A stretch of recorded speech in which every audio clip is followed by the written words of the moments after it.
Hello. ഇപ്പോൾ എല്ലാവരും അഭിമുഖീകരിക്കുന്ന പ്രശ്നമാണ് ബിസിനസ്സിലെ കാശ് നഷ്ടപ്പെടും. നിങ്ങൾ വേറൊരാളുടെ ബിസിനസ്സിൽ ഇൻവെസ്റ്റ് ചെയ്യുകയാണെന്ന് വിചാരിക്കാം. അതിൽ എങ്ങനെ ക്യാഷ് നഷ്ടപ്പെടാം എന്നുള്ളത് ഒരു ക്വസ്റ്റ്യനാണ്.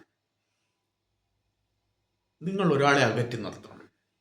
എപ്പോൾ നിങ്ങൾക്കൊരാൾ വളരെ ഹൈ പ്രോഫിറ്റ് ഉദാഹരണത്തിന് നിങ്ങൾക്ക് 7%, 8% ഒക്കെ ഒരു ഗോൾഡിലോ അല്ലെങ്കിൽ FDയിലോ അതുമല്ലെങ്കിൽ ഫോറിൻ എക്സ്ചേഞ്ചിലോ നിങ്ങൾക്ക് നേടാം. ഒരു 8% മുതൽ 10% വരെ. 15% മുതൽ 20% നിങ്ങൾക്ക് പ്രോഫിറ്റ് ഏണിംഗ് വേണമെങ്കിൽ നിങ്ങൾ ഷുവറായിട്ട് നിങ്ങൾ ബിസിനസ് തന്നെ ചെയ്യണം. അതിന് യാതൊരു തർക്കവും.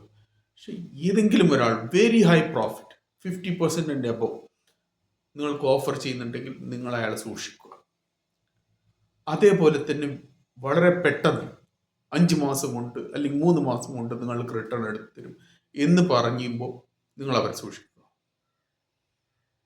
അതേപോലെ തന്നെ ലോ എഫർട്ട്, ഒന്നും വേണ്ട, ജസ്റ്റ് ഇൻവെസ്റ്റ് ചെയ്താൽ മതി, നോ ടെൻഷൻ, ഞങ്ങൾ ബിസിനസ് ചെയ്ത് പൈസ നിങ്ങൾക്ക് കയ്യിൽ തരും. ഇത് മൂന്നും വഞ്ചനയുള്ള ബിസിനസ്സിൻ്റെ ലക്ഷണങ്ങളാണ്. എന്ന് നിങ്ങൾ ഇതിൽ നിന്ന് അകന്നു നിൽക്കുന്നു, നിങ്ങൾ നിങ്ങളെ സ്വയം തന്നെ സംരക്ഷിക്കുകയാണ്. സുരക്ഷിതരാകും. ബുദ്ധിപൂർവം ബിസിനസ്സിൽ നിക്ഷേപിക്കും. Thank you so much. ഇതുപോലുള്ള ബിസിനസ് വീഡിയോകൾക്കായി ഈ ചാനൽ ഫോളോ ചെയ്യും.